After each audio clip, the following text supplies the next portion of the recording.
नमस्कार प्रिय मित्रों, मैं अंजू शर्मा संस्कृत जीवनम यूट्यूब चैनल पर आप सभी का स्वागत करती हूँ।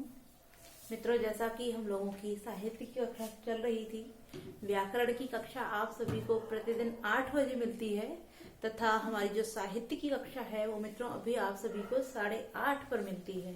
तो जो भी मित्र हमारे व्याकरण की कक्षा के साथ जुड़ते हैं, कृपया वो सभी मित्र हमारी साहित्य की कक्षा के साथ भी जुड़ें, और जो मित्र हमारे साहित्य की कक्षा के साथ जुड़ते हैं वही मित्र हमारे व्याकरण की कक्षा के साथ भी अवश्य जुड़िए, क्योंकि हमारी जो व्याकरण और साहित्य की कक्षाएं चल रही हैं वो आपके एलटी पाठ्यक्रम के अनुसार बहुत ही महत्वपूर्ण है।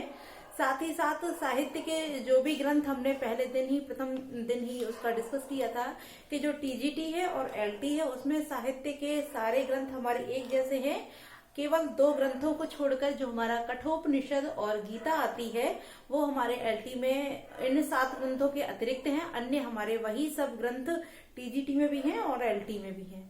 साथ ही साथ जो मित्र हमारे अभी जैसे कि राजस्थान में रीट की तैयारी कर रहे हैं, यूपी में टेट की तैयारी कर रहे हैं, साथ ही एमपी में टेट की तैयारी कर रहे हैं, हरियाणा टेट की तैयारी कर रहे हैं, उन सभी मित्रों के लिए जहाँ व्याकरण संस्कृत का व्याकरण है तो उन लोगों के लिए भी, और जो सुपर टेट की तैयारी कर रहे हैं उन लोगों के लिए भी, और साहित्य से जुड़े जो प्रश्न आते हैं वह भी सब, अर्थात हम सभी लोगों के लिए, चाहे वो टेट हो, सी टेट हो, सुपर टेट हो, एलटी हो, टीजीटी हो, हमारी ये दोनों ही कक्षाएं सभी के लिए महत्वपूर्ण हैं। तो कृपया सभी मित्र हमारे लाइव आया करें और अधिक से अधिक मित्रों को हमारे चैनल के साथ अवश्य जोड़िए मित्रों।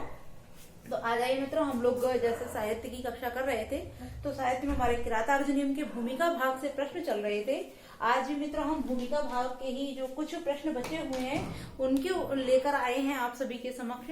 तो हम लोगों ने मित्रों जैसा कि कुछ चीजों को हम लोगों ने जान लिया था कि जो हमारा किरातार्जुनीयम ग्रंथ है, किरातार्जुनीयम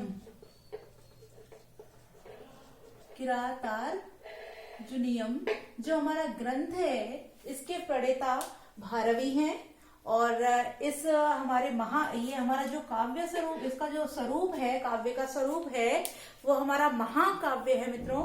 और इसमें कुल 18 सर्ग हैं और 1040 या कहीं कहीं हम लोगों को 1030 श्लोक संख्या भी प्राप्त होती है। तो इन सभी प्रश्नों के विषय में हम लोगों ने अध्ययन कर लिया था। तो आगे बढ़ते हैं, इसी क्रम में हम लोग आगे बढ़ते हुए, तो जिस प्रकार मित्रों आप लोगों ने सुना होगा कि प्रत्येक ग्रंथ जब आरंभ होता है तो आरंभ करते समय ही जो हमारे कवि होते हैं उसमें मंगलाचरण को प्रस्तुत करते हैं। मंगलाचरण अर्थात किसी भी इष्ट को जिसके वो सेवक होते हैं या स्तुति करते हैं, जिसके वो भक्त होते हैं, उनकी स्तुति के लिए वो उससे संबंधित कोई एक मंगलाचरण को रखते हैं। तो मित्रों जैसे कि हम लोग जानते हैं कि जो हमारे मंगलाचरण हैं, जो हमारे मंगलाचरण होते हैं, मंगलाचरण, तो मंगलाचरण के मित्रों 3 भेद होते हैं। मंगलाचरण के 3 भेद होते हैं, और वो कौन कौन से होते हैं उनको भी जान लेते हैं। तो एक होता है हमारा आशीर्वादात्मक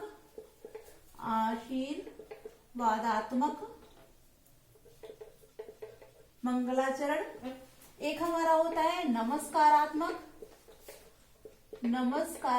मंगलाचरण, और एक होता है हमारा वस्तु निर्देशात्मक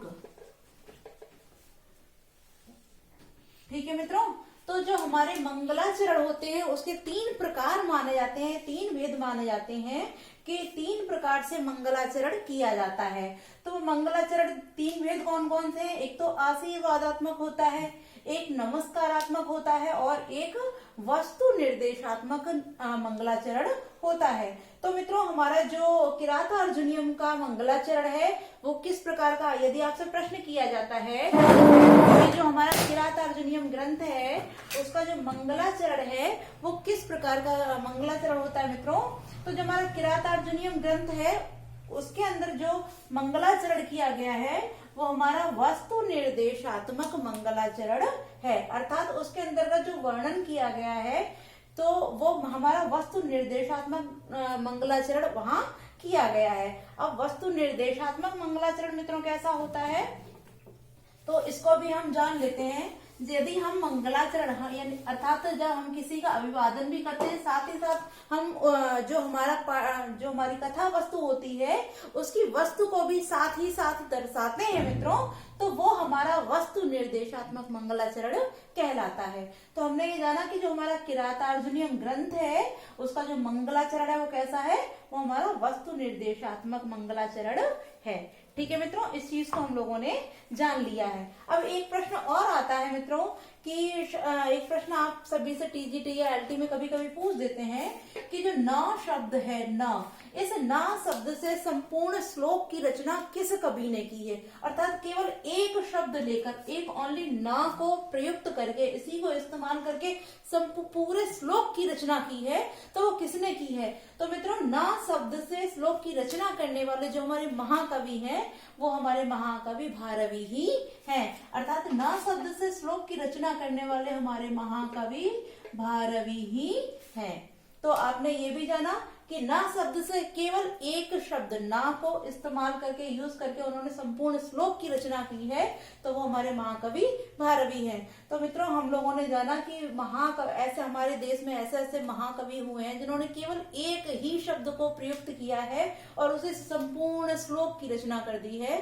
तो इससे और अद्भुत क्या चीज हो सकती है। और हम लोग ये भी जानते हैं कि हमारे भारत में या हमारे देश में ही ऐसे ऐसे अद्भुत लोग हुए हैं, ऐसे ऐसे महाकवि हुए हैं जो हमारे भारत में तो हुए, अन्य कभी कहीं भी हम ऐसे लोगों का वर्णन नहीं पाते हैं। इसके अतिरिक्त हम लोगों ने कल इस चीज का भी अध्ययन किया था मित्रों कि जो हमारे महाकवि भारवी की जो रचना है किरातार्जुनीयम, इसमें जो छंद प्रयुक्त हुए हैं वो कौन कौन से हैं। तो हम लोगों ने ये जाना कि छंदों की जो वर्णन किया है इसमें हमारे महाकवि भारवी ने कुल 12 छंदों को प्रयुक्त किया है, किंतु जो उन्होंने सबसे अधिक अपनी रुचि दिखाई है वो किस छंद में दिखाई है। तो इन्होंने जो सबसे अधिक रुचि दिखाई है वो मित्रों दिखाई है वंशस्थ छंद में, वंशस्थ छंद में। ठीक है, इन्होंने इस पूरे ग्रंथ में कुल 12 छंदों को प्रयोग किया है, किंतु जो सबसे ज्यादा प्रयुक्त किया है वो वंशस्थ छंद ही प्रयुक्त किया है। अब जैसे कि हमारे जो पाठ्यक्रम में किरातार्जुनीयम का प्रथम सर्ग है, तो उस प्रथम सर्ग में कुल 46 श्लोक हैं। उन श्लोकों की संख्या मित्रों, यानी प्रथम सर्ग में कुल श्लोकों की संख्या 46 है और 46 में से जो 44 श्लोक हैं, उन 44 श्लोकों में मित्रों वंशस्थ छंद प्रयुक्त किया गया है। अब बात आती है कि जो 45 और 46 है उनमें कौन कौन से हैं। तो जो 45वां हमारा श्लोक है उसमें मित्रों उन्होंने, हमारे जो महाकवि भारवी हैं, उन्होंने पुष्पिताग्रा छंद को प्रयुक्त किया है। ठीक है, अब जो हमारा अंतिम श्लोक बचता है, 46वां श्लोक जो बचता है, उसमें मित्रों इन्होंने मालिनी छंद का प्रयोग किया है। तो प्रथम सर्ग में कुल 3 छंदों का प्रयोग हुआ है, जिनमें से 1 से लेकर 44 तक की श्लोक संख्या में वंशस्थ छंद, 45वें में पुष्पिताग्रा और 46वें में मालिनी छंद का प्रयोग किया है। ठीक है मित्रों, तो हम लोगों ने इस चीज को जान लिया। तो आइए मित्रों हम इस चीज को भी जान लेते हैं कि जो छंद हैं इनके जो लक्षण हैं वो कौन कौन से हैं, क्योंकि जो हमारे छंद प्रयुक्त किए जाते हैं कभी कभी उन छंदों से संबंधित भी प्रश्न पूछ देते हैं। अब क्योंकि हमें किरातार्जुनीयम के इन छंदों को अध्ययन करना है, इन्हीं के विषय में वर्णन करना है या इन्हीं को अध्ययन करना है, तो इसके विषय में भी हम जान लेते हैं कि इनके जो लक्षण हैं वो कौन कौन से। तो जैसे मित्रों आप लोगों ने छंदों के विषय में यदि कभी पढ़ा हो और नहीं पढ़ा है तो हम आपको बता देते हैं कि छंद जो हमारे हैं वो 2 प्रकार से होते हैं, जैसे एक वर्णिक छंद होते हैं और एक मात्रिक छंद होते हैं। तो हमारे जो वंशस्थ, मालिनी और पुष्पिताग्रा जो छंद हैं वो कौन से हैं, वो मित्रों वर्णिक छंद हैं। और वर्णिक छंदों को जो हमारे 8 गढ़ हैं उन 8 गढ़ों में बांटा जाता है। ठीक है, अब 8 गढ़ जो होते हैं, प्रत्येक गढ़ में मित्रों 3-3 मात्राएं होती हैं और 3-3 वर्ण होते हैं। 3 वर्ण, मात्राएं नहीं, 3-3 वर्ण होते हैं। तो हमारे जो गढ़ हैं, गढ़ों की संख्या 8 है और प्रत्येक गढ़ में 3-3 वर्ण होते हैं। तो अब वंशस्थ छंद का जो हमारा लक्षण है उसको भी हम जान लेते हैं मित्रों। तो जो इसका लक्षण है वो है जतौ तु वंशस्थ जतौतु वंशस्थ मुदीरितम जरौ जरौ। ठीक है मित्रों, जो वंशस्थ छंद है इसका जो लक्षण है वो क्या है? जतौतु वंशस्थ मुदीरितम जरौ, ये इसका लक्षण है। अब ये लक्षण क्या बताता है मित्रों? इसमें 4 गणों को यहाँ पर बताया गया है। तो जो हमारा जतौ दिया है स्टार्टिंग में, आप देख रहे होंगे जतौ, तो इसका मतलब क्या हो गया? ज से जगड़, जगड़।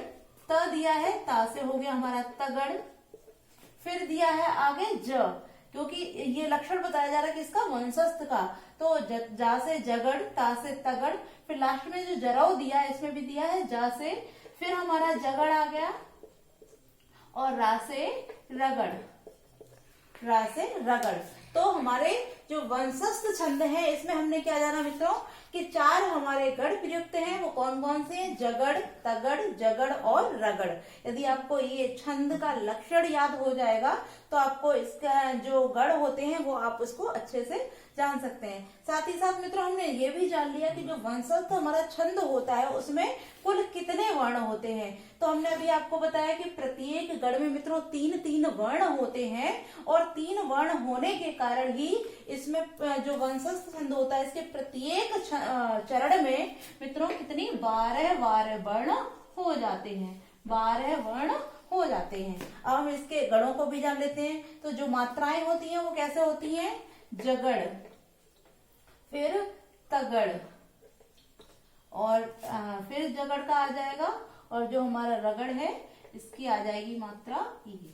तो हमारे इस प्रकार से इसकी मात्राएं आ जाती हैं, और जो हमारे वर्ण हैं वो हमारे कुल प्रत्येक अर्थात प्रत्येक जो लाइन होती है क्या बोलते हैं उसको, प्रत्येक चरण में 12 वर्ण होते हैं। ठीक है मित्रों, तो वंशस्थ छंद जो है इसके 4 चरण होते हैं, और चारों चरणों में प्रत्येक चरण जो होता है उनमें 12 वर्ण होते हैं। तो हमने वंशस्थ छंद के जो हमारा लक्षण था उसको भी जान लिया और उसके वर्णों को भी जान लिया। अब हम जो हमारा 45वें श्लोक में जो छंद वर्णित है हमारा पुष्पिताग्रा छंद, हम उसको भी लिख लेते हैं, उसको भी जान लेते हैं मित्रों, क्योंकि हमें उसका अध्ययन करना है तो उसको भी जानना पड़ेगा।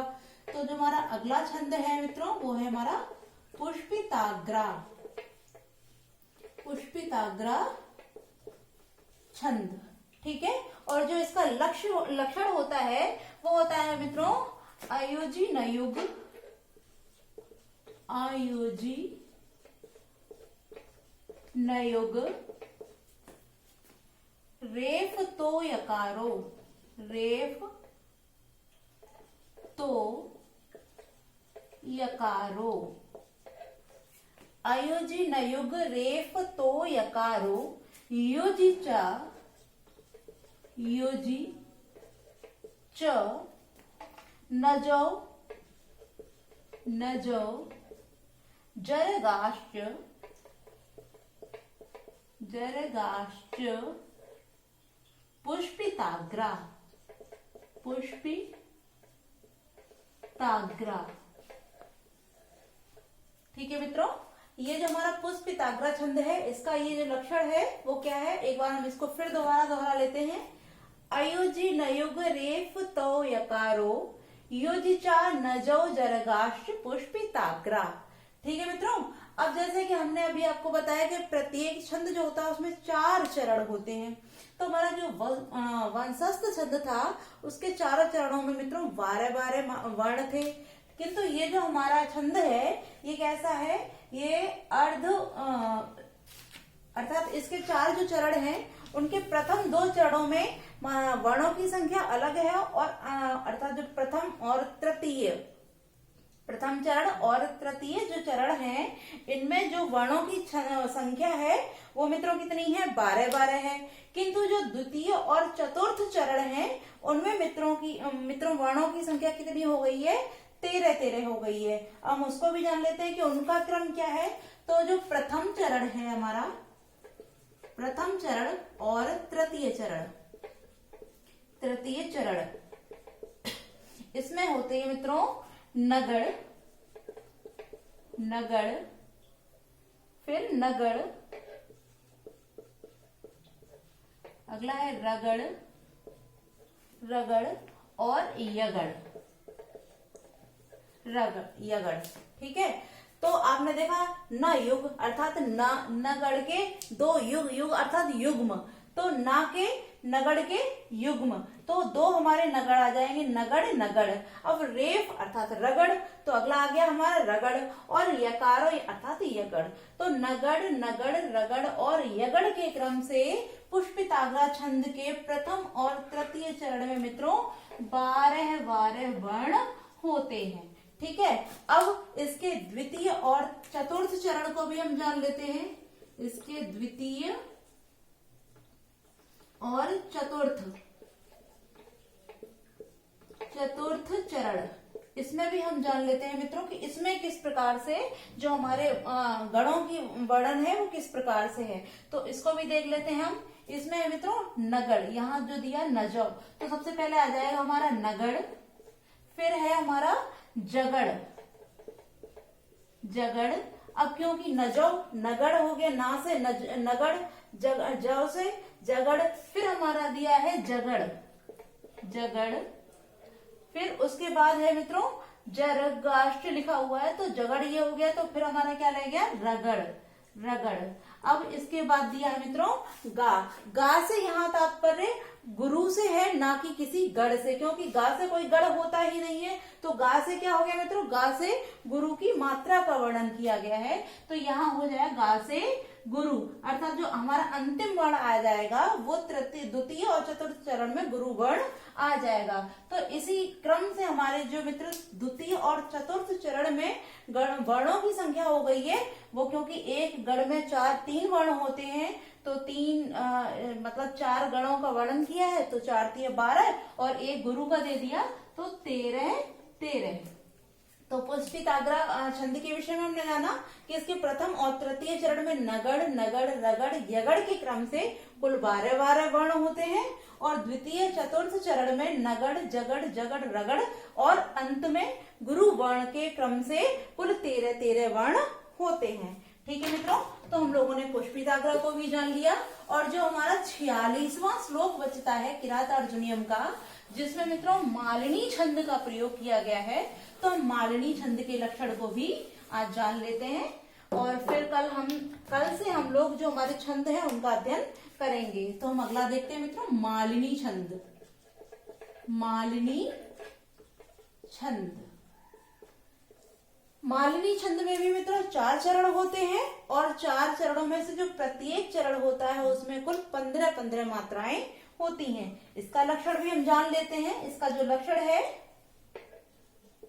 नन्मय युतेयम, नन्मय युतेयम मालिनी, मालिनी भोग लोकै, भोग लोकै।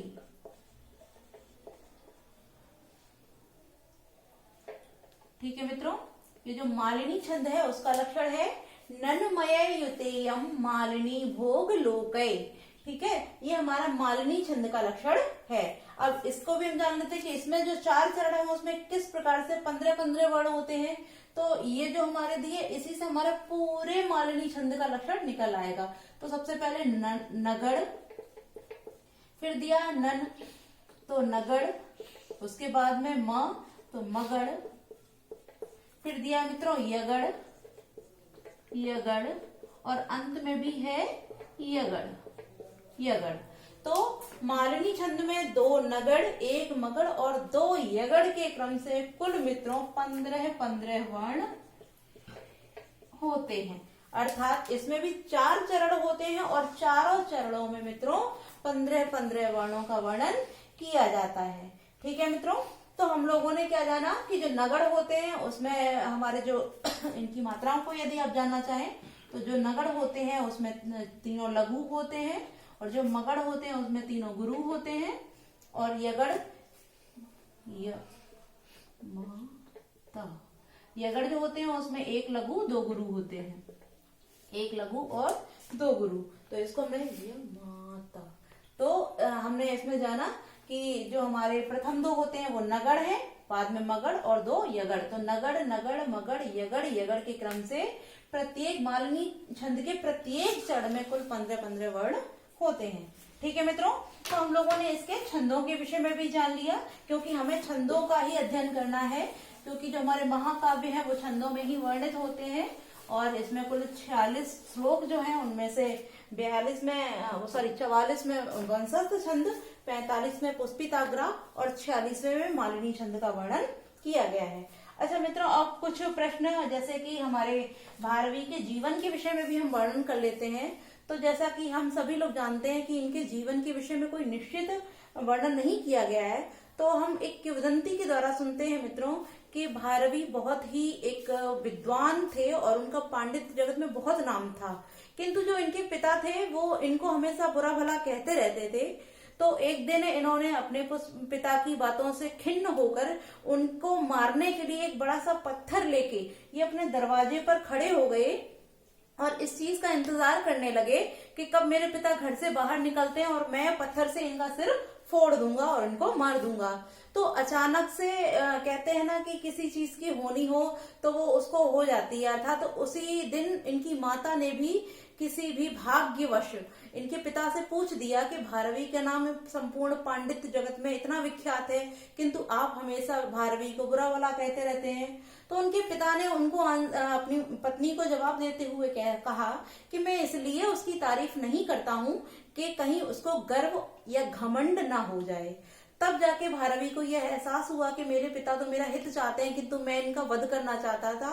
तो उन्होंने अपनी बात से खिन्न होकर पिता के चरणों में जा गिरे और उनसे पश्चाताप करने के लिए कहा कि मैं पश्चाताप करूंगा, आप मुझे कोई दंड दीजिए जिससे मैं अपना पश्चाताप कर सकूं।